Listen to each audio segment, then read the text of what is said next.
Right, morning boys and girls. This morning's video it's just to show you what I've done with regarding on the driver's side. It does cause some issues with these builds. Is covering over the the guides for the doors, etc, etc. Now if you like me, you've took all the original trim off, then you're left with what I've got here. If you're going to box it in, you need to make a good job around where you're boxing in, and then you're left with the problem of, you know, sealing up the door track. Now, as you can see on this side, don't throw any of your stuff away, because what I did, with a little bit of modification this morning, I actually cut the trim down, because the trim actually came up to about here and it was higher up. So I cut the trim down, and then I sculpted it round where it fits. It has got to be just fastened up a little bit more on there when I put my board up, and then I sculpted it round with the four-way carpet, and that just restores it back to original, and it's even the coat hanger is still usable. This four-way stretch carpet, if you're very careful with it, you can actually get it to mould around any shape. And I've secured it into place with a batten screwed up to here. If you remember, I said I was going to put a curtain track up behind here, so there's a small batten behind here. What this piece of trim now is now screwed to, because the mounting screws for this was higher up.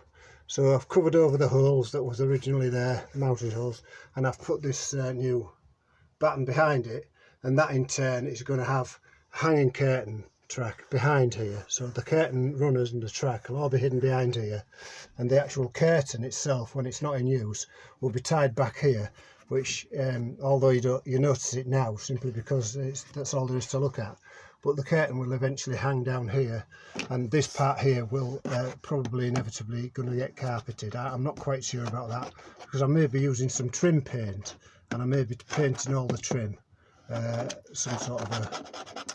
some sort of a different colour. But having said that, if it matches up with the grey that I've already got coming, then I'm quite prepared to leave it.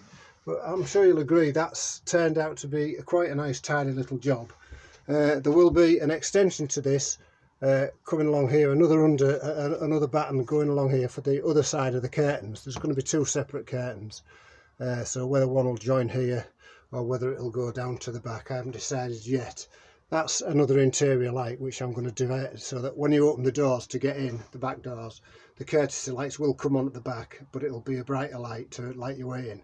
So there you go, that's what we've done today. It was quite a long job, because you've got to make sure that you don't damage the trim. You've got to trim it up nicely, and obviously my board is going to be coming across here anyway, so that'll all blend in nicely with that. So as you can see, that's where we've got to now. I'm at the stage now where I'm just in the process now of starting to make some boards, and I'm planning this out, so that's going to be my next job. So thank you.